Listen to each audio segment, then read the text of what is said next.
Hello everyone. आज हम inorganic chemistry का न्यू चैप्टर स्टार्ट करने जा रहे हैं, केमिकल बॉन्डिंग। तो आज का जो हमारा फर्स्ट लेक्चर रहने वाला है वो है लुईस डॉट स्ट्रक्चर। ठीक है। लुईस डॉट स्ट्रक्चर जो है समझना काफी ज्यादा इंपॉर्टेंट है, क्योंकि आगे हमें क्वेश्चन आते हैं शेप एंड ज्योमेट्री के। वो निकालनी तब आएगी जब आपको स्ट्रक्चर बनाना आता हो। ठीक है। तो सबसे पहले हम करेंगे, मैं आपको जो सबसे पहले बताना चाहती हूँ वो मैं आपको सबसे पहले टाइप्स ऑफ बॉन्ड्स के बारे में बताना चाहती हूँ। उसके बाद हम लुईस डॉट स्ट्रक्चर करेंगे। ठीक है। तो देखो, सबसे पहले बॉन्ड क्या होता है। देखो, केमिकल बॉन्डिंग पढ़ रहे हैं तो सबसे पहले बॉन्ड क्या होता है। बॉन्ड ऐसे नहीं होता है कि दो एटम्स आपस में किसी कोई धागा उनके बीच में लगा है, वो उस धागे से जुड़े हुए हैं, या फिर मतलब हम जैसे वो समझ सकते हैं ना कि बॉन्ड है कुछ ऐसे, दोनों के बीच में कुछ है, उसके थ्रू दो एटम्स आपस में जुड़े हुए हैं। तो बॉन्ड बेसिकली होता क्या है। बॉन्ड होता है force between two atoms. Force between two atoms, दो एटम्स के बीच में, टू एटम्स, दो एटम्स के बीच में जो फोर्स होगा दैट इज बॉन्ड। ठीक है। तो बॉन्ड्स हमारे पास कितने टाइप के होते हैं। एक होता है आयोनिक बॉन्ड। ठीक है। एक आ जाता है कोवेलेंट बॉन्ड। ठीक है, कोवेलेंट बॉन्ड। ओके। और एक आ जाता है कोऑर्डिनेट बॉन्ड। Coordinate bond. ठीक है। मैं शुरू से आपको ये बताती आ रही हूँ कि कोई भी एटम्स हैं वो बेसिकली बॉन्डिंग क्यों कर रहे हैं। स्टेबिलिटी के लिए, है ना। जैसे हमने इलेक्ट्रॉनिक कॉन्फ़िगरेशन देखी थी स्टार्टिंग में, है ना। जैसे मैंने आपको बताया था कि जो नोबल गैसेस होती है उनकी इलेक्ट्रॉनिक कॉन्फ़िगरेशन स्टेबल होती है। ठीक है। बाकी सारे एटम्स होते हैं उनकी इलेक्ट्रॉनिक कॉन्फ़िगरेशन स्टेबल नहीं होती। किसी को एक इलेक्ट्रॉन लूज करना होता है, किसी को 3 इलेक्ट्रॉन्स चाहिए, किसी को 2 इलेक्ट्रॉन्स चाहिए। तो उस स्टेबिलिटी को अटेन करने के लिए एटम्स जो होते हैं वो बॉन्ड फॉर्मेशन करते हैं। ठीक है। अब जो वो बॉन्ड फॉर्मेशन करते हैं वो बॉन्ड्स हमारे पास किस टाइप के हो सकते हैं। आयनिक बॉन्ड हो सकता है, कोवेलेंट बॉन्ड हो सकता है, या कोऑर्डिनेट बॉन्ड भी हो सकता है। ठीक है। सबसे पहले हम समझेंगे आयोनिक बॉन्ड। ठीक है। आयनिक बॉन्ड में क्या होता है। बेसिकली आयनिक बॉन्ड में कंप्लीट ट्रांसफर होती है इलेक्ट्रॉन्स की। ठीक है। तो पहले मैं ऐसे लिख लेती हूँ आयनिक बॉन्ड। ठीक है। और इधर लिख लेती हूँ कोवेलेंट, और यहाँ पे लिख देती हूँ कोऑर्डिनेट। ठीक है, कोऑर्डिनेट। तो देखो, सबसे पहले आयनिक बॉन्ड्स है। ठीक है। आयनिक बॉन्ड्स में बेसिकली क्या होता है। आयनिक बॉन्ड में कंप्लीटली इलेक्ट्रॉन ट्रांसफर हो जाते हैं। ठीक है, कंप्लीटली इलेक्ट्रॉन ट्रांसफर हो जाते हैं। ठीक है। जैसे कि एग्जाम्पल NaCl। ठीक है, NaCl। ठीक है। अब देखो NaCl में देखो, अगर आप सोडियम की इलेक्ट्रॉनिक कॉन्फ़िगरेशन देखोगे क्या होती है। 1s2, 2s2, 2p6 and 3s1। Atomic number कितना होता है सोडियम का 11। तो इसको अगर नोबल गैस कॉन्फ़िगरेशन करनी हो, अगर इसको स्टेबल होना हो, तो इसको सिर्फ एक इलेक्ट्रॉन को लूज करना होता है। ये तो नियॉन की कॉन्फ़िगरेशन है, इलेक्ट्रॉनिक कॉन्फ़िगरेशन है। इसको स्टेबल होने के लिए सिर्फ एक इलेक्ट्रॉन को लूज करना होता है। ठीक है। दूसरा हमारे पास आ जाता है क्लोरीन, है ना। क्लोरीन का एटॉमिक नंबर कितना होता है 17। ठीक है। इससे नेक्स्ट नोबल गैस कौन सी होती है आर्गन। ठीक है। तो इसको आर्गन बनने के लिए एक इलेक्ट्रॉन चाहिए होता है। इसकी इलेक्ट्रॉनिक कॉन्फ़िगरेशन क्या होती है 1s2, 2s2, 2p6। ठीक है, 3s2, 3p6, सॉरी 3p5। ठीक है, ये होता है ना। ये होती है इसकी इलेक्ट्रॉनिक कॉन्फ़िगरेशन। और अगर इसको आर्गन बनना हो, ठीक है, अगर इसको स्टेबल होना हो, तो इसको सिर्फ एक इलेक्ट्रॉन की जरूरत होती है। तो होता क्या है कि सोडियम क्या करता है, अपना एक इलेक्ट्रॉन लूज कर देता है। ठीक है, सोडियम ने एक इलेक्ट्रॉन को लूज कर दिया और क्लोरीन उस एक इलेक्ट्रॉन को ले लेता है। ठीक है, और Cl- बन जाता है। ठीक है। तो ये क्या यहाँ पे हो क्या रहा है, यहाँ पे कंप्लीटली इलेक्ट्रॉन ट्रांसफर हो रहा है। ठीक है, इसलिए हम क्या बोलेंगे कि जो Na+ और Cl- में फोर्स ऑफ अट्रैक्शन है, या फिर इनके बीच में जो बॉन्ड बन रहा है वो कौन सा है, आयनिक बॉन्ड है। अब आपको कैसे पता चलेगा कि किसके बीच में आयनिक बॉन्ड है। तो आपने ध्यान रखना है कि जो आयनिक बॉन्ड होता है वो किसके बीच में बनता है। वो बनता है मेटल, जहां पे एक मेटल होगा, ठीक है, और एक नॉन मेटल होगा। ठीक है। तो उसके बीच में जो बॉन्ड बनेगा वो बनेगा आयोनिक बॉन्ड। तो आपने ध्यान रखना आयोनिक बॉन्ड मेटल और नॉन मेटल के बीच में बनेगा, ठीक है। सोडियम आपको पता है एस ब्लॉक एलिमेंट है, और एस ब्लॉक एलिमेंट्स तो सबसे ज्यादा हमारे पास एस मेटालिक करेक्टर उनका सबसे ज्यादा होता है, और सबसे ज्यादा रिएक्टिव भी वही होते हैं ना एस ब्लॉक के, क्योंकि उनको एक इलेक्ट्रॉन, ग्रुप 1 वालों को एक इलेक्ट्रॉन लूज करना होता है, ग्रुप 2 वालों को 2 इलेक्ट्रॉन लूज करने होते हैं स्टेबिलिटी के लिए। और क्लोरीन आपको पता है वो हमारे पास पी ब्लॉक में आता है, और पी ब्लॉक में आपको पता है सबसे लास्ट में वो आता है 17th ग्रुप में, और वहां पे सारे नॉन मेटल्स होते हैं, ठीक है। तो बेसिकली क्या है कि यहाँ पे जब भी एक मेटल होगा एक नॉन मेटल होगा, क्योंकि मेटल्स अपनी टेंडेंसी रखते हैं इलेक्ट्रॉन लूज करने की, और जो नॉन मेटल्स होते हैं उनकी इलेक्ट्रोनेगेटिविटी ज्यादा भी होती है, उनको सिर्फ एक मतलब उनको इलेक्ट्रॉन्स चाहिए होते हैं, एक्सेप्ट करने की टेंडेंसी रखते हैं। इसलिए यहाँ पे कंप्लीट ट्रांसफर हो जाता है इलेक्ट्रॉन का, और यहाँ पे जो बॉन्ड बनता है वो कौन सा बॉन्ड बनता है, आयोनिक बॉन्ड, ठीक है, क्लियर है। देखो ये इजी चीज है इसलिए मैं फटाफट बता रही हूँ, ठीक है। उसके बाद आता है देखो कोवलेंट बॉन्ड। कोवलेंट बॉन्ड कैसे बनता है, कोवलेंट बॉन्ड बनता है शेयरिंग ऑफ इलेक्ट्रॉन से, ठीक है। जब इलेक्ट्रॉन्स की क्या होती है, शेयरिंग ऑफ इलेक्ट्रॉन होता है, ठीक है, इलेक्ट्रॉन्स की शेयरिंग होती है। जैसे कि एग्जाम्पल के तौर पे हम समझे CH4 मीथेन का एग्जाम्पल समझते हैं, ठीक है। अब देखो कार्बन के पास 4 इलेक्ट्रॉन होते हैं, ठीक है, और इसको स्टेबल होने के लिए 4 इलेक्ट्रॉन चाहिए होते हैं। देखो इलेक्ट्रॉनिक कॉन्फ़िगरेशन क्या होती है कार्बन की, 1s2 2s2 एंड 2p2, ठीक है, 6 इलेक्ट्रॉन होते हैं ना इसके पास, 2p2, ठीक है। 6 इलेक्ट्रॉन्स होते हैं इसके पास, 6 इलेक्ट्रॉन्स होते हैं, ठीक है। और नेक्स्ट नोबल गैस नियॉन होती है, तो इसको 4 इलेक्ट्रॉन चाहिए होते हैं। देखो पी में 2 इलेक्ट्रॉन है, 4 और चाहिए तो 6 इलेक्ट्रॉन हो जाएंगे पी में। तो इसको स्टेबिलिटी के लिए कितने चाहिए होते हैं, 4 इलेक्ट्रॉन। तो ये 4 हाइड्रोजन के साथ उनके 4 इलेक्ट्रॉन्स ले लेती है, ठीक है। कार्बन जो है वो 4 इलेक्ट्रॉन 4 हाइड्रोजन से ले लेता है, ठीक है, जिसकी वजह से अब इसके अराउंड कितने इलेक्ट्रॉन हो गए, 8 इलेक्ट्रॉन, और इसका ऑक्टेट कंप्लीट हो गया। अब इनके बीच में बॉन्ड कौन सा बनता है, देखो यहाँ पे इलेक्ट्रोनेगेटिविटी डिफरेंस इतना ज्यादा नहीं है। कार्बन की इलेक्ट्रोनेगेटिविटी 2.5 होती है, हाइड्रोजन की इलेक्ट्रोनेगेटिविटी 2.1 होती है, तो इतना ज्यादा इलेक्ट्रोनेगेटिविटी डिफरेंस नहीं है, ठीक है। तो यहाँ पे ऐसा नहीं होगा कि एक अपना इलेक्ट्रॉन कंप्लीटली ट्रांसफर कर देगा या एक लूज कर देगा, ऐसा कुछ नहीं होगा। तो यहाँ पे होगा क्या कि यहाँ पे इनके बीच में शेयरिंग होगी इलेक्ट्रॉन्स की, ठीक है। तो इस तरह का जो बॉन्ड बनता है उसको हम क्या बोलते हैं, कोवलेंट बॉन्ड। अब ये किसके बीच में बनता है, ये बनता है नॉन मेटल के बीच में। देखो कार्बन भी नॉन मेटल है और हाइड्रोजन भी नॉन मेटल है ना, तो नॉन मेटल्स की इलेक्ट्रोनेगेटिविटी ज्यादा ही रहेगी, किसी की कम ज्यादा नहीं होगी, किसी की बहुत कम होगी, किसी की ज्यादा होगी, ठीक है। तो उनके बीच में हमारे पास कौन सा बॉन्ड बनेगा, उनके बीच में बनेगा कोवेलेंट बॉन्ड, ठीक है। तो कोवेलेंट बॉन्ड कब बनेगा, जब इलेक्ट्रॉन्स की शेयरिंग हो रही होगी, दोनों आपस में इलेक्ट्रॉन्स को शेयर कर रहे होंगे, ठीक है। जैसे हाइड्रोजन होता है ना, हाइड्रोजन की इलेक्ट्रॉनिक कॉन्फ़िगरेशन होती है 1s1, ठीक है। हाइड्रोजन के अलावा सारे के सारे अपना ऑक्टेट कंप्लीट करना चाहते हैं, ठीक है, यानी कि उसको 8 इलेक्ट्रॉन करने होते हैं, ठीक है। लुईस डॉट स्ट्रक्चर में अभी सब कुछ बताऊंगी। हाइड्रोजन को सिर्फ अपना ड्यूप्लेट कंप्लीट करना होता है, इसमें सिर्फ एक शेल होती है, एक शेल में वो भी एक ऑर्बिटल है एस ऑर्बिटल, उसमें 2 ही इलेक्ट्रॉन आ सकते हैं। इसको सिर्फ 2 इलेक्ट्रॉन, एक इलेक्ट्रॉन और चाहिए होता है, इसलिए अपना ड्यूप्लेट कंप्लीट करता है। क्या कंप्लीट करना चाहता है, ये ड्यूप्लेट, ठीक है। उसके बाद देखो नेक्स्ट आता है कोऑर्डिनेट बॉन्ड, ठीक है। कोऑर्डिनेट बॉन्ड कैसे बनता है, जब हमारे पास इलेक्ट्रॉन्स की कैसे होती है, पार्शियल शेयरिंग ऑफ इलेक्ट्रॉन होता है, पार्शियल शेयरिंग ऑफ इलेक्ट्रॉन, ठीक है। पार्शियल मतलब आधी अधूरी, जैसे कि एग्जाम्पल हो गया हमारे पास BF3 और BF3 BH3 ले लो, चलो BF3 ले लो, और NH3 के बीच BH3 लिख लो, यहाँ पे बोरेन लेते हैं।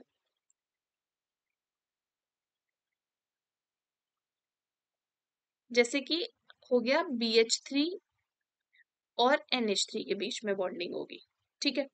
अब देखो मैंने आपको पहले बताया था कि जो बोरोन, देखो बोरोन के अराउंड कितने इलेक्ट्रॉन होते हैं, बोरोन का एटॉमिक नंबर होता है 5, ठीक है। कितने इलेक्ट्रॉन्स हुए इसमें, इसकी इलेक्ट्रॉनिक कॉन्फ़िगरेशन देखे तो 1s2 2s2 एंड 2p1। कितने इलेक्ट्रॉन चाहिए इसको, 4 इलेक्ट्रॉन, ठीक है। चार चार नहीं सॉरी, इसको कितने इलेक्ट्रॉन चाहिए, 5 इलेक्ट्रॉन चाहिए, ठीक है। अब होता क्या है, ये 2s है, ये 2p है, ठीक है। s से एक इलेक्ट्रॉन एक्साइट हुआ इधर गया, ठीक है। 3 हाइड्रोजन के साथ अगर बॉन्ड बना तो ऐसे 3 हाइड्रोजन के साथ बॉन्ड बन गया, ठीक है। तो कितने इलेक्ट्रॉन्स इसके अराउंड हो गए, देखो बोरोन है, इसने 3 हाइड्रोजन के साथ बॉन्ड बनाया, ठीक है। अब बोरोन के अराउंड कितने इलेक्ट्रॉन हो गए, देखो बोरोन के अराउंड 6 इलेक्ट्रॉन्स हो गए। अभी भी इसका ऑक्टेट कंप्लीट नहीं है और इसकी एक ऑर्बिटल खाली पड़ी है। ठीक है, तो बाहर से ऐसा लिगेंड जैसे कि अमोनिया हो गया, ठीक है, अमोनिया के पास क्या है, एक लोन पेयर है। ये लोन पेयर किस में डाल सकता है, इसके वेकेंट ऑर्बिटल में। अब अमोनिया का जो ये लोन पेयर है ये नाइट्रोजन के पास भी रहेगा, ठीक है, वो अमोनिया के पास खुद के पास भी रहेगा, और वो बोरोन के मतलब BH3 के साथ भी शेयर कर रहा है। ठीक है, तो इस तरह का जो बॉन्ड होता है जहां पे इलेक्ट्रॉन्स पार्शली शेयर कर रहे हैं, सिर्फ अमोनिया शेयर कर रहा है इलेक्ट्रॉन्स BH3 के साथ, BH3 को इलेक्ट्रॉन्स नहीं कर रहा अमोनिया के साथ शेयर, इस तरह का जो बॉन्ड होता है इसको हम बोलते हैं कोऑर्डिनेट बॉन्ड। ठीक है, तो यहाँ पे मैंने बताया था आपको, यहाँ पे एसिड बेस एडक्ट बनता है ना। देखो BH3 क्या है, इसके पास इलेक्ट्रॉन्स की कमी है, तो ये एक एसिड हो गया, लुईस एसिड हो गया, और ये कैसा हो गया, बेस हो गया, तो यहाँ पे एडक्ट फॉर्मेशन होती है, एसिड बेस एडक्ट फॉर्मेशन इसको बोलते हैं, एसिड बेस एडक्ट।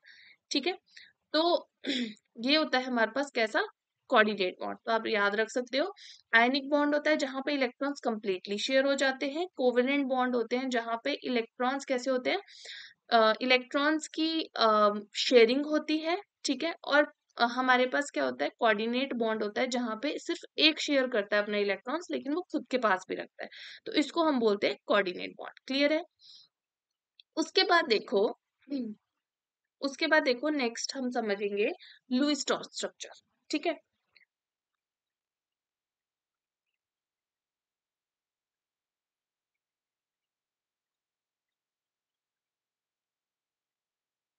ठीक है, देखो सबसे पहले आप टॉपिक का नाम लिखेंगे Lewis dot structure, Lewis dot structure.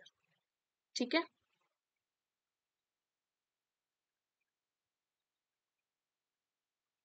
अब देखो लुईस डॉट स्ट्रक्चर सबसे पहले हमारे पास आती है, देखो Lewis octet theory, Lewis octet theory. ठीक है, देखो लुईस ऑक्टेट जो थ्योरी होती है ये क्या बोलती है कि every element, every element undergoes,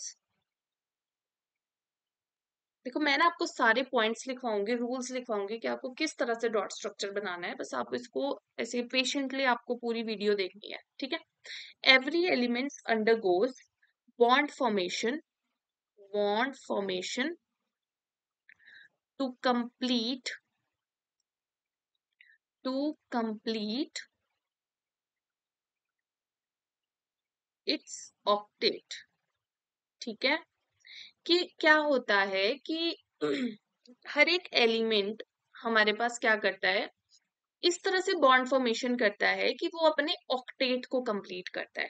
ठीक है, क्या बोलती है लुईस ऑक्टेट थ्योरी कि हर एक एलिमेंट जो होगा वो इस तरह से बॉन्ड फॉर्मेशन करेगा कि वो अपने ऑक्टेट को कंप्लीट करना चाहेगा। ऑक्टेट मतलब कि 8 इलेक्ट्रॉन, आउटर मोस्ट शेल में 8 इलेक्ट्रॉन होने चाहिए, कितने होने चाहिए, आउटर मोस्ट शेल में होने चाहिए 8 इलेक्ट्रॉन। ठीक है, तो इस तरह से हर एक एलिमेंट क्या करता है, ये होता है ऑक्टेट रूल भी बोलते हैं इसको। ठीक है, ऑक्टेट रूल क्या होता है कि वैलेंस शेल के अंदर, वैलेंस शेल के अंदर हमारे पास कितने इलेक्ट्रॉन होने चाहिए, एक इलेक्ट्रॉन होने चाहिए। इस तरह से अपने अराउंड 8 इलेक्ट्रॉन कंप्लीट करने के लिए कोई भी एलिमेंट क्या करेगा, बॉन्ड फॉर्मेशन करेगा। ऑलराइट, अब देखो होता क्या है कि एक्सेप्ट, यहाँ पे एक चीज लिखना है, एक्सेप्ट हाइड्रोजन। ठीक है, जो हाइड्रोजन होता है मैंने आपको बताया था, हाइड्रोजन की इलेक्ट्रॉनिक कॉन्फ़िगरेशन होती है 1s1, इसको सिर्फ एक इलेक्ट्रॉन चाहिए होता है। देखो सभी को अपनी शेल्स में इलेक्ट्रॉन कंप्लीट करने हैं जितने मैक्सिमम आ सकते हैं, तो हाइड्रोजन के अंदर सिर्फ एक शेल होती है, एक शेल के अंदर सिर्फ एक ऑर्बिटल होता है s ऑर्बिटल, और s ऑर्बिटल के अंदर सिर्फ 2 इलेक्ट्रॉन आ सकते हैं। ठीक है, तो बेसिकली इसको कितना इलेक्ट्रॉन चाहिए होता है, सिर्फ एक इलेक्ट्रॉन, तो हाइड्रोजन हमेशा अपना ड्यूप्लेट कंप्लीट करता है, ड्यूप्लेट। बाकी सारे सबको कितने इलेक्ट्रॉन चाहिए अपने वैलेंस शेल में, 8 इलेक्ट्रॉन, हाइड्रोजन को कितने चाहिए, सिर्फ 2 इलेक्ट्रॉन। क्लियर है। अब देखो नेक्स्ट जो आपको चीज यहाँ पे ध्यान रखनी है वो लिखेंगे आप रूल्स। ठीक है, इसके लिए आप क्या करेंगे, नेक्स्ट रूल्स। ठीक है, तो सबसे पहले रूल्स किसके लिए लिखेंगे आप, रूल्स फॉर सेलेक्टिंग, यहाँ लिख लो rules for selecting selecting central atom, ठीक है, सेंट्रल एटम। अब मैं सेंट्रल एटम को ना Ca लिखूंगी, Ca, ठीक है, सेंट्रल एटम होगा Ca, ठीक है। तो आपने अब क्या है कि आपको ना सेंट्रल एटम कैसे सिलेक्ट करना है, जैसे मैंने आपको बोलती हूँ CO3 2-, ठीक है। तो इसमें आपने ऑक्टेट रूल लगाना है। ऑक्टेट रूल लगाने के लिए मतलब लुईस डॉट स्ट्रक्चर आपने बेसिकली इसका बनाना है।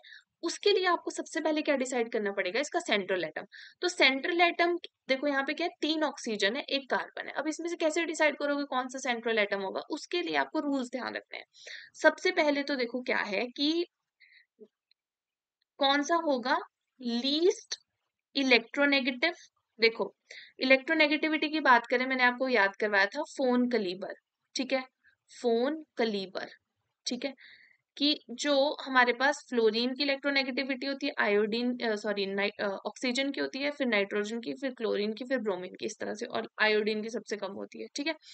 तो ये आपको याद रखना था, ठीक है। तो जिसकी इलेक्ट्रोनेगेटिविटी क्या होगी, और आपको ट्रेंड्स पूरे करवाए हैं पीरियोडिक टेबल में किस तरह से रहते हैं इलेक्ट्रोनेगेटिविटी के ट्रेंड्स, ठीक है। तो जो सबसे लीस्ट इलेक्ट्रोनेगेटिव होगा, ठीक है, उसको आपने सेंट्रल एटम बनाना है। अब देखो ऑक्सीजन और कार्बन की इलेक्ट्रोनेगेटिविटी तो काफी कम होती है, यानी कि ऑक्सीजन की इलेक्ट्रोनेगेटिविटी क्या हुई, हमारे पास ज्यादा हुई, ऑक्सीजन तो काफी ज्यादा होती है। तो लीस्ट इलेक्ट्रोनेगेटिविटी का कार्बन हो गया, यानी कि कार्बन क्या हो जाएगा इसमें सेंट्रल एटम। अगर इलेक्ट्रोनेगेटिविटी से नहीं निकाल पा रहे हो तो आपने और क्या देख सकते हो, आप देख सकते हो लार्जेस्ट साइज, ठीक है, लार्जेस्ट साइज, ठीक है। लीस्ट इलेक्ट्रोनेगेटिव देखना है सबसे पहले तो आपको, अगर इससे नहीं निकाल पा रहे हो तो लार्जेस्ट साइज के ऊपर जाना है। इससे भी नहीं निकाल पा रहे हो तो आपने एटॉमिक नंबर पे जाना है, ठीक है। एटॉमिक नंबर क्या होना चाहिए, जिसका हाईएस्ट होगा। क्या देखना है, सबसे पहले आपने इलेक्ट्रोनेगेटिव देखना है, इलेक्ट्रोनेगेटिविटी से नहीं निकाल पा रहे हो कि कौन सा सेंट्रल एटम आ रहा है, फिर आपने साइज देखना है किसका बड़ा है, उसको सेंट्रल एटम निकालना है। उसके बाद आपने क्या करना है, उसके बाद आपने एटॉमिक नंबर जिसका हाईएस्ट होगा उसको सेंट्रल एटम मानना है, ठीक है। उसके बाद देखो उसके बाद देखो क्या होगा, उसके बाद देखो क्या होगा, एक और चीज आपने पॉइंट ध्यान रखनी है कि जो हाइड्रोजन और फ्लोरीन है वो कभी भी सेंट्रल एटम नहीं होंगे। Hydrogen and fluorine can never be central atom, C है, ठीक है, कि जो हाइड्रोजन और फ्लोरीन होंगे वो सेंट्रल एटम कभी भी नहीं होंगे, ठीक है।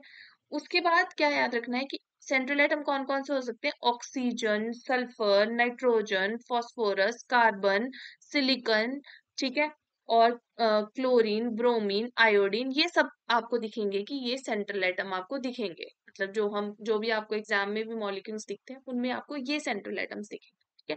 हाइड्रोजन फ्लोरीन कभी भी सेंट्रल एटम नहीं होंगे, ठीक है। और सेंट्रल एटम कौन होगा, जो इलेक्ट्रोनेगेटिव सबसे कम होगा। अगर ये पॉइंट नहीं निकल रहा है तो सेकंड आएगा लार्जेस्ट साइज, और फिर आएगा एटॉमिक नंबर जिसका हाईएस्ट होगा, ठीक है। उसके बाद देखो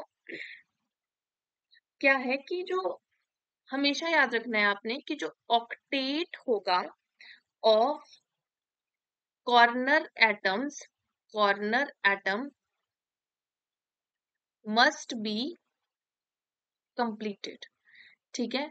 तो सबसे पहले तो आपने क्या करना है कि जो कॉर्नर वाले एटम्स है ना उनका आपको ऑक्टेट कंप्लीट करना है, ठीक है। आपने क्या किया, सबसे पहले तो आपने सेंट्रल एटम देख लिया कि कौन सा होगा, ठीक है। उसके बाद जो कॉर्नर एटम्स होंगे ना आपने उनका ऑक्टेट कंप्लीट सबसे पहले करवाना है, ठीक है। उसके बाद देखो क्या है कि जो सेंट्रल एटम है, ठीक है, उसमें कैन हैव इलेक्ट्रॉन्स, 8 भी हो सकते हैं उसमें और मोर, ठीक है। सेंट्रल एटम में 8 इलेक्ट्रॉन्स भी हो सकते हैं या 8 से ज्यादा इलेक्ट्रॉन्स भी हो सकते हैं, ठीक है। अब ये ना ये सारे पॉइंट्स ना आपको ज्यादा समझ आएंगे जब हम एग्जांपल्स करेंगे, ठीक है। अब देखो और जो सेंट्रल एटम होता है, central atom try to remain in maximum covalency, maximum covalency, ठीक है। जो सेंट्रल एटम होता है वो हमेशा अपनी मैक्सिमम कोवेलेंसी में रहने की कोशिश करेगा, ठीक है। मैक्सिमम कोवेलेंसी, कोवेलेंसी मतलब कोवेलेंट बॉन्ड, ठीक है। तो मैक्सिमम कोवेलेंसी मतलब कि मैक्सिमम कोवेलेंट बॉन्ड वो कितने बना सकता है उसमें वो रहना ज्यादा पसंद करेगा, ठीक है। तो क्या पॉइंट्स हो गए कि सबसे पहले आपको डिसाइड करना है कि सेंट्रल एटम कौन सा है, नंबर 1। नंबर 2 आपको फिर क्या ध्यान रखना है कि जब जो भी कॉर्नर वाले एटम्स होंगे आपने उनका ऑक्टेट कंप्लीट करवाना है। नंबर 3 जो सेंट्रल एटम होगा उनमें इलेक्ट्रॉन्स 8 भी हो सकते हैं या फिर 8 से ज्यादा भी हो सकते हैं। नंबर 4 कि सेंट्रल एटम हमेशा चाहेगा कि वो अपनी मैक्सिमम कोवेलेंसी में रहे। ये पॉइंट्स आपको ध्यान में रखने हैं, ठीक है। अब देखो मैक्सिमम कोवेलेंसी का क्या फंडा है। जो ऑक्सीजन होती है ना, ऑक्सीजन उसकी कोवेलेंसी होती है 2, ठीक है। तो ऑक्सीजन एक बॉन्ड बनाएगा या फिर 2 बॉन्ड बना रहा होगा। कोवेलेंट बॉन्ड एक या 2 बनाएगा, ये ध्यान रखना है कि ऑक्सीजन की कोवेलेंसी क्या होती है कि वो एक या 2, यानी कि ऑक्सीजन एक बॉन्ड बना सकते हैं 2, मैक्सिमम कितनी होगी 2, ठीक है। उसके बाद सल्फर, याद रखना है आपने, सल्फर की मैक्सिमम कोवेलेंसी कितनी होती है 6, ठीक है। और जो सल्फर है या वो 2 बॉन्ड बना रहा होगा या वो 4 या फिर 6। तो सल्फर की कोवेलेंसी कितनी होगी 2 4 6, ठीक है। और मैक्सिमम कोवेलेंसी कितनी होगी सल्फर की 6। तो 6 कोवेलेंसी में वो सबसे ज्यादा खुश रहेगा जब 6 कोवेलेंट बॉन्ड वो बना रहा होगा, ठीक है। उसके बाद आता है नाइट्रोजन, ठीक है। नाइट्रोजन की जो मैक्सिमम कोवेलेंसी होती है वो होती है 4, ठीक है।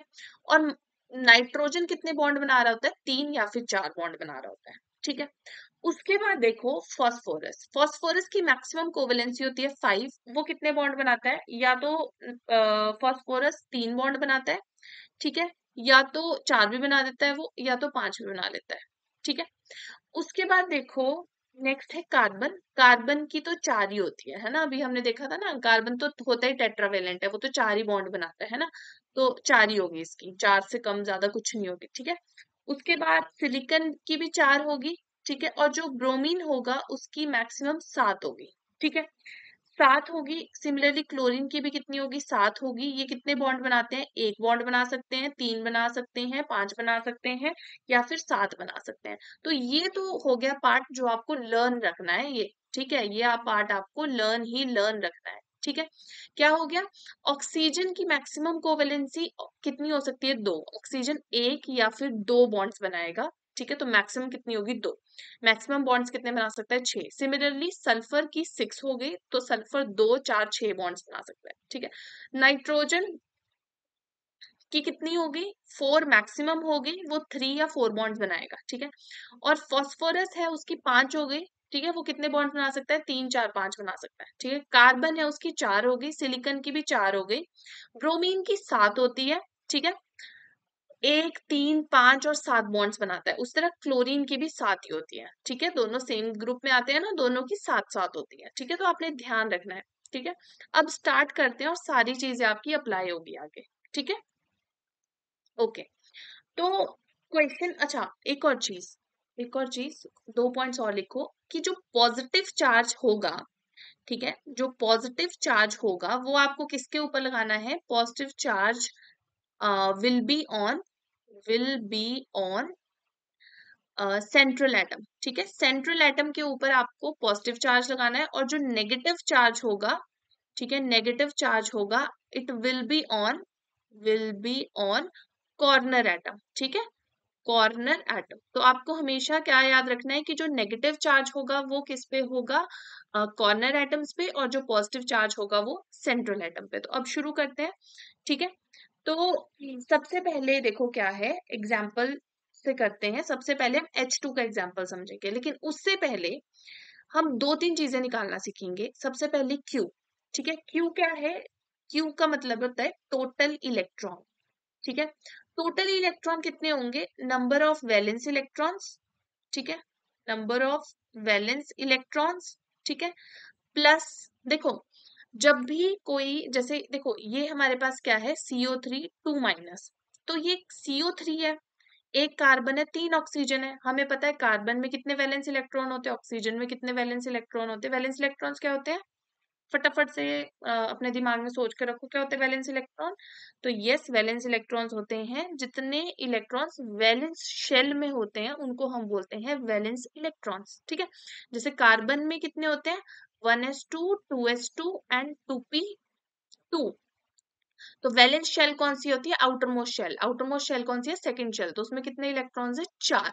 ठीक है, तो आपने ध्यान रखना है सभी के वैलेंस इलेक्ट्रॉन्स आप सबसे पहले यही काम करेंगे, ऐसे निकालेंगे। ठीक है, तो आपने याद रखना है जैसे कार्बन में 4 होते हैं, नाइट्रोजन में 5 होते हैं। ठीक है, उसके बाद ऑक्सीजन में 6 होते हैं। ठीक है, और उसके बाद क्या आता है, फ्लोरीन में 7 होते हैं। ठीक है, और इनके ग्रुप्स में जैसे कार्बन के नीचे सिलिकॉन आता है ना, और नाइट्रोजन के नीचे फास्फोरस आता है, उसमें 5 होंगे, ऑक्सीजन के नीचे सल्फर आता है, उसमें भी 6 होंगे। तो ग्रुप में भी उतने ही वैलेंस इलेक्ट्रॉन्स होते हैं। हमने देखा था ना electronic configuration, valence shell electronic configuration सबकी की थी, तो उतने ही वैलेंस इलेक्ट्रॉन्स होते हैं। ठीक है, अब देखो, अब देखो क्या है, number of valence electrons total कितने होंगे वो। ठीक है, प्लस अब देखो किसी के ऊपर क्या बता रही थी मैं कि किसी के ऊपर नेगेटिव चार्ज का मतलब क्या है कि उसके अंदर इलेक्ट्रॉन्स ऐड हुए हैं, है ना। तो हम नेगेटिव चार्ज को ऐड करेंगे क्योंकि हमने टोटल इलेक्ट्रॉन निकालने हैं, तो नेगेटिव चार्ज का भी मतलब क्या है, इलेक्ट्रॉन।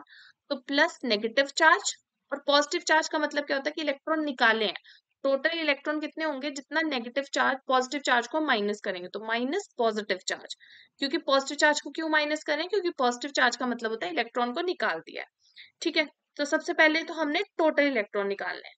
तो टोटल इलेक्ट्रॉन नेगेटिव चार्ज को प्लस कर दो, पॉजिटिव चार्ज को माइनस कर दो। ठीक है, उसके बाद देखो नेक्स्ट काम क्या करना है आपने, नेक्स्ट आपने बॉन्ड पेयर वाले इलेक्ट्रॉन्स निकालने हैं। ठीक है, तो यहाँ लिख दो bond pair electron. Bond pair electron कितने होंगे, 2 into number of bonds, number of bonds, क्योंकि एक बॉन्ड के अंदर कितने इलेक्ट्रॉन होते हैं, 2। ठीक है, तो जितने बॉन्ड्स होंगे मल्टीप्लाई बाय 2, उतने बॉन्ड पेयर इलेक्ट्रॉन होंगे। ठीक है, उसके बाद आपने निकालने हैं लोन पेयर इलेक्ट्रॉन। ठीक है, लोन पेयर इलेक्ट्रॉन कितने हो गए जो बचे, total electron minus bond pair electron. ठीक है, तो कितने हो गए वो लोन पेयर इलेक्ट्रॉन, वो हो गए लोन पेयर इलेक्ट्रॉन। ठीक है, तो शुरू करते हैं।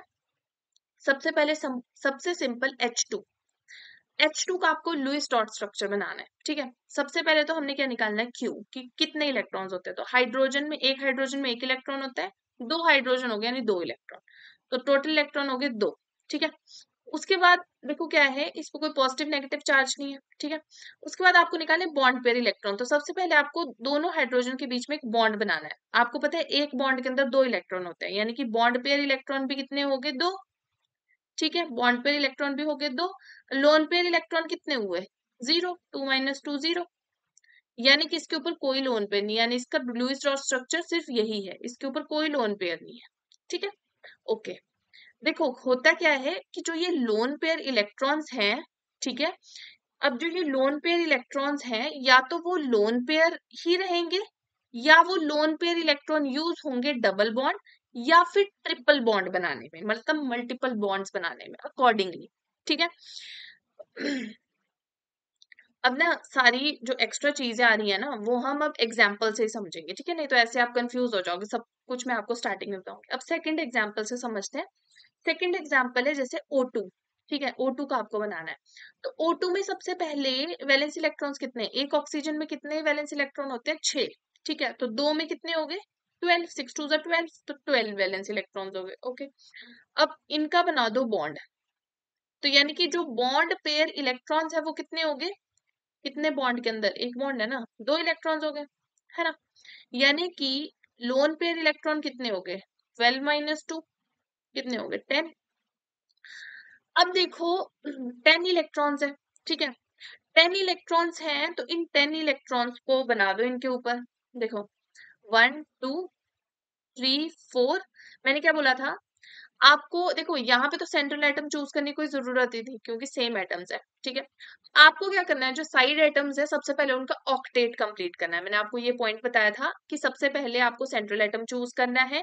ठीक है, सेंट्रल एटम तो कोई है नहीं है। ठीक है, तो अब इन साइड एटम्स का क्या करो, ऑक्टेट कंप्लीट करो। यही तो बोलता है लुईस, मतलब हमारे पास जो लुईस ऑक्टेट थ्योरी है यही तो बोलती है कि एटम्स अपना ऑक्टेट कंप्लीट करना चाहते हैं। अब जो ये लोन पेयर इलेक्ट्रॉन्स है, बॉन्ड तो बना लिए इन दोनों ने आपस में, अब बचे हुए इलेक्ट्रॉन्स क्या करेंगे, वो चाहेंगे कि हम अपना ऑक्टेट कंप्लीट करें। अब टोटल कितने, 10 इलेक्ट्रॉन बचे हैं। ठीक है, तो हमने 6 इलेक्ट्रॉन्स यहाँ लगा दिए, 1 2 3 4 5 6 इलेक्ट्रॉन्स यहाँ लगा दिए, बचे कितने, 4 इलेक्ट्रॉन यहाँ लगा दो। अब काउंट करो क्या इनका ऑक्टेट कंप्लीट है, तो देखो इस ऑक्सीजन के अराउंड देखो कितने इलेक्ट्रॉन है, 6 तो ये हो गए, 7 8, तो इसमें तो 8 इलेक्ट्रॉन है। अब इस ऑक्सीजन पे देखो कितने इलेक्ट्रॉन है, 1 2 3 4 5 6, इस पे 6 इलेक्ट्रॉन्स है। ये बॉन्ड के इलेक्ट्रॉन तो दोनों के साथ शेयर हो रहे हैं ना, तो 2 इलेक्ट्रॉन्स तो दोनों में काउंट करेंगे बॉन्ड वाले इलेक्ट्रॉन्स को। ठीक है, तो इस पे 6 इलेक्ट्रॉन्स है, इस पे 8 इलेक्ट्रॉन्स है, तो इसका तो हुआ ही नहीं ऑक्टेट कंप्लीट, इसका तो हो गया ऑक्टेट कंप्लीट, इसका हुआ नहीं। तो होगा क्या कि ये वाला बॉन्ड, मैंने क्या बोला था कि जो ये लोन पेयर होते हैं, या तो वो लोन पेयर रहते हैं या फिर हम उनका कुछ बॉन्ड बना देते हैं ताकि ऑक्टेट कंप्लीट हो सके। तो ये जो लोन पेयर है ये यूज हो जाएंगे यहाँ पे बॉन्ड बनाने में ऐसे। तो कैसे बनेगा, ये ऑक्सीजन है, अभी जो ये वाला लोन पेयर था इसका एक बॉन्ड बन जाएगा। अब इस इन दोनों इलेक्ट्रॉन को दोनों ऑक्सीजन शेयर करेंगे आपस में। ठीक है, अब कितने बचे लोन पेयर्स, 1 2 3 4, और इसके अराउंड भी 1 2 3 4। अब कम, अब जरा काउंट करो कितने इलेक्ट्रॉन्स है इसके अराउंड। ऑक्सीजन के अराउंड देखो कितने इलेक्ट्रॉन्स है, 1 2 3 4 5 6 7 8, हो गए इसके 8 इलेक्ट्रॉन। अब इसके देखो 1 2 3 4 5 6 7 8, इसमें भी कितने हो गए 8 इलेक्ट्रॉन, यानी कि दोनों का ऑक्टेट कंप्लीट, यानी कि ये इसका क्या है, लुईस डॉट स्ट्रक्चर। तो लुईस डॉट स्ट्रक्चर निकालना सीख रहे हैं, शेप एंड ज्योमेट्री भी सीखेंगे, वेस्पर थ्योरी करेंगे, VSEPR थ्योरी करेंगे, उसमें सीखेंगे। ठीक है, उसके बाद देखो वर्ड करते हैं H3O प्लस। ठीक है, अब H3O प्लस करें, सबसे पहला काम क्या करोगे आप, टोटल वैलेंस इलेक्ट्रॉन निकालोगे। ऑक्सीजन में कितने वैलेंस इलेक्ट्रॉन होते हैं, 6। ठीक है, प्लस हाइड्रोजन की एक हाइड्रोजन में 1 इलेक्ट्रॉन होता है, 3 हाइड्रोजन यानी 3 इलेक्ट्रॉन हाइड्रोजन के हो गए। ठीक है, पॉजिटिव चार्ज यानी कि इसमें एक पॉजिटिव चार्ज यानी 1 इलेक्ट्रॉन निकाल दिया, यानी कि -1 हो जाएगा यहाँ पे। ठीक है, क्या जाएगा, 6 + 3 कितना होता है, 9 - 1 यानी 8 इलेक्ट्रॉन्स। ठीक है, अब देखो ऑक्सीजन है, 3 हाइड्रोजन है, बना दो ऐसे 3 देखो सबसे पहले तो देखो इनमें से जिसकी अब देखो क्या है कि यहाँ पे मैंने क्या बोला था, जो सबसे लीस्ट इलेक्ट्रोनेगेटिव होता है वो हमने लेना होता है सेंट्रल एटम। लेकिन मैंने आपको बोला था हाइड्रोजन और फ्लोरीन कभी भी नहीं होंगे। ठीक है, देखो यहाँ पे आप देखोगे कि हाइड्रोजन इलेक्ट्रोनेगेटिव कम है, लेकिन हाइड्रोजन कभी भी सेंट्रल एटम नहीं होगा, तो बचा ऑक्सीजन, वही होगा सेंट्रल एटम। ठीक है, तो ये ठीक है। अब आप निकालोगे बॉन्ड पेयर इलेक्ट्रॉन, कितने आएंगे बॉन्ड पेयर इलेक्ट्रॉन, देखो बॉन्ड पेयर इलेक्ट्रॉन कितने बॉन्ड है, 3 बॉन्ड है, 3 बॉन्ड्स के अंदर कितने इलेक्ट्रॉन होंगे, 6 इलेक्ट्रॉन। ठीक है, उसके बाद निकालोगे लोन पेयर इलेक्ट्रॉन, कितने होंगे, 8 - 6 यानी कि 2 इलेक्ट्रॉन्स। ठीक है, 2 इलेक्ट्रॉन।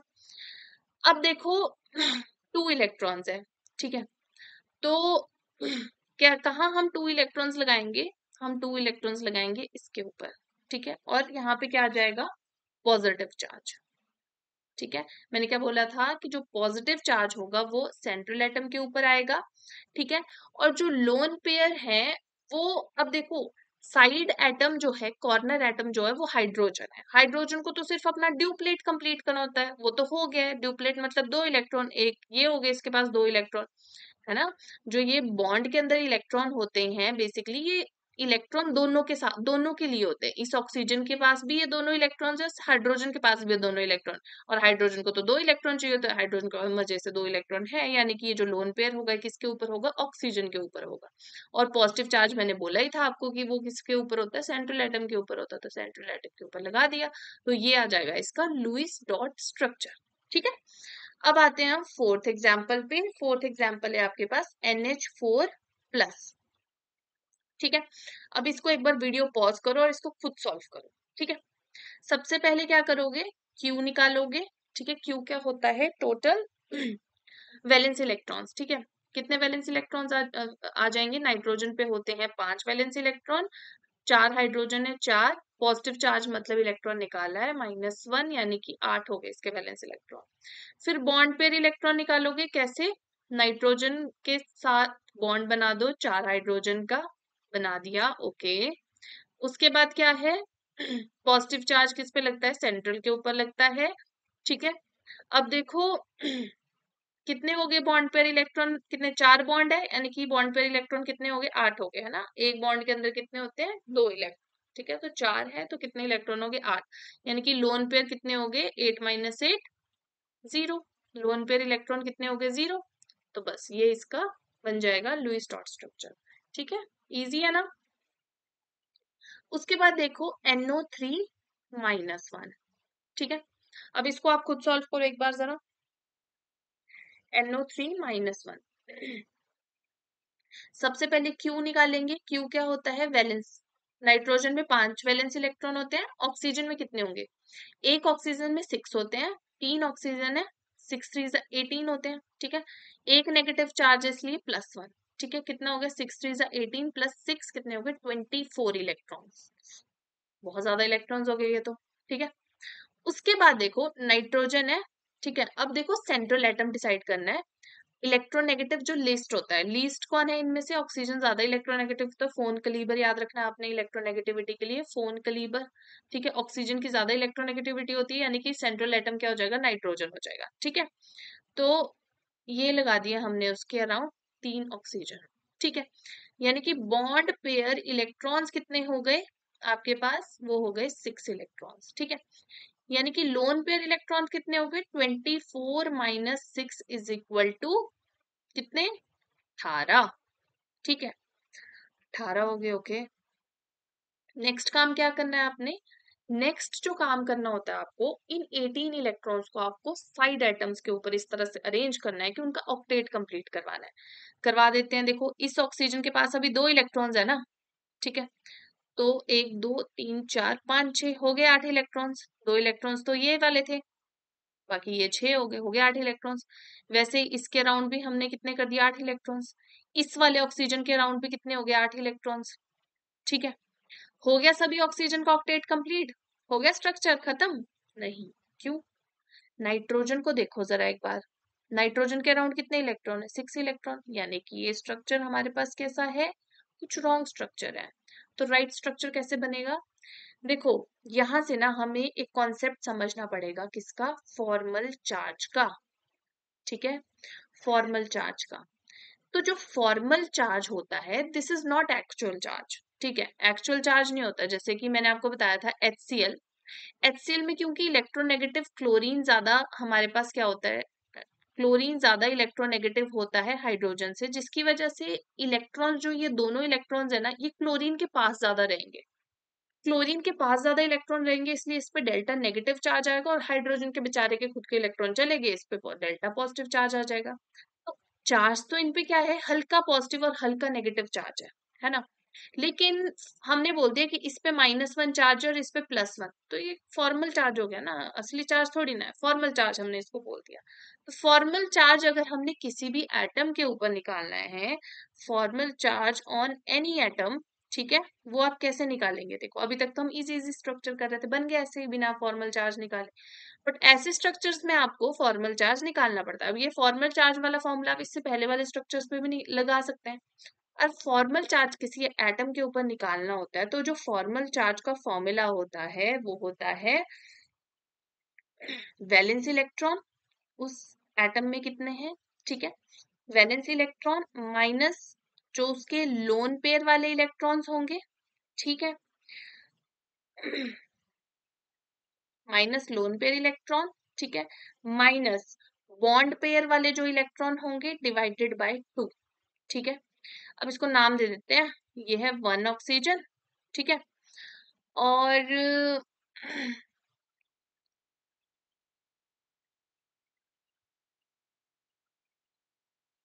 अच्छा एक और चीज ना, देखो आ, हमारे पास क्या है?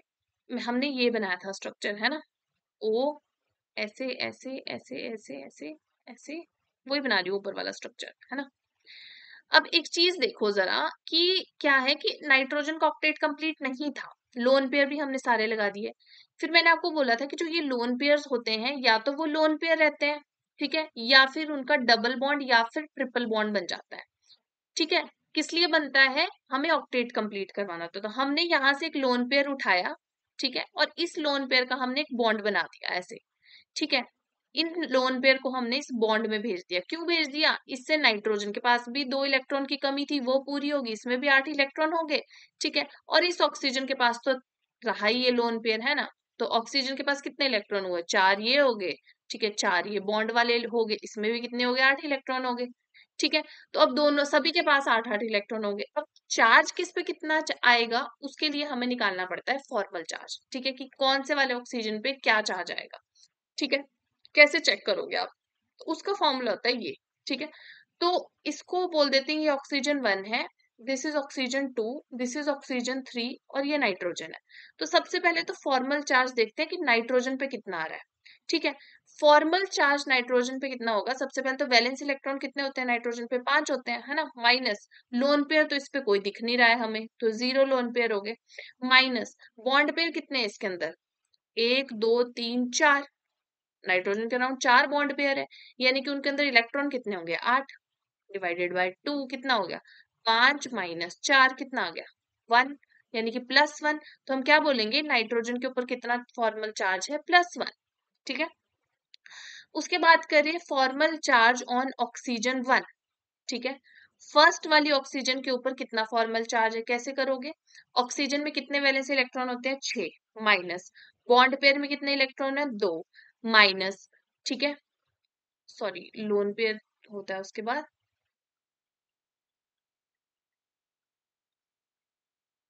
ऑक्सीजन के पास लोन पेयर इलेक्ट्रॉन्स कितने हैं, देखो 1 2 3 4 5 6, 6 है, माइनस बॉन्ड पेयर कितने हैं इसमें, बॉन्ड पेयर इलेक्ट्रॉन कितने हैं, 2, डिवाइडेड बाय 2 कितना हो गया हमारे पास, 1। ठीक है, 6 माइनस 6 0, 0 माइनस 1 कितना आ गया, -1, यानी कि इस ऑक्सीजन पे कितना फॉर्मल चार्ज है, -1।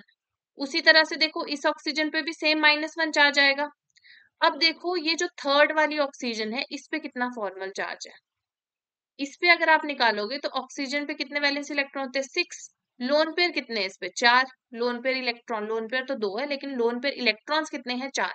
ठीक है, बॉन्ड बॉन्ड पेयर इलेक्ट्रॉन कितने हैं, 2 बॉन्ड है यानी कि 4 bond pair electron, divided by 2 क्या आ गया हमारे पास, 6 माइनस 6 0। तो इस पे कोई फॉर्मल चार्ज नहीं, यानी कि जो इसका एग्जैक्ट स्ट्रक्चर होगा वो क्या होगा, नाइट्रोजन ऑक्सीजन ऐसे -1, दूसरा ऑक्सीजन होगा, ठीक है 1 2 3 4 5 6 -1, ठीक है, डबल बॉन्ड ऑक्सीजन, और इस तरह से this will be its exact Lewis dot structure. ठीक है, तो इस तरह से आप क्वेश्चन अप्रोच करेंगे। क्या किया हमने, देखो इसमें सबसे पहले हमने इसमें टोटल इलेक्ट्रॉन काउंट निकाला। ठीक है, तो टोटल इलेक्ट्रॉन कैसे निकालने हैं, मतलब टोटल वैलेंस इलेक्ट्रॉन्स आपको प्लस करने हैं। नाइट्रोजन में 5 होते हैं, ऑक्सीजन में 6 होते हैं। ठीक है, तो आपको इस तरह से आपने निकाल दिया। उसके बाद आपने बॉन्ड बना दिए, नाइट्रोजन के साथ 3 ऑक्सीजन जोड़े हैं, तो बॉन्ड पेयर इलेक्ट्रॉन कितने होंगे, 6। उसके बाद लोन पेयर इलेक्ट्रॉन कैसे निकाले, 24 माइनस 6 करके। अब जो लोन पेयर इलेक्ट्रॉन है उनको हम अकॉर्डिंगली यूज करेंगे। ठीक है, तो हमने क्या देखा कि नाइट्रोजन का ऑक्टेट नहीं कंप्लीट हो रहा था, हमने क्या किया, एक लोन पेयर को बॉन्ड बना दिया, उससे क्या हुआ, नाइट्रोजन का ऑक्टेट भी कंप्लीट हो गया। ठीक है, अब क्या है, हमें चार्ज बताना है कि सभी एटम्स पे कितना कितना चार्ज होगा। उसके लिए हमने क्या करा, हमने ये चीज अप्लाई, हमने ये वाला फॉर्मूला अप्लाई कर दिया, और इससे हमने फॉर्मल चार्ज निकाल लिया सभी एटम्स के ऊपर। ठीक है,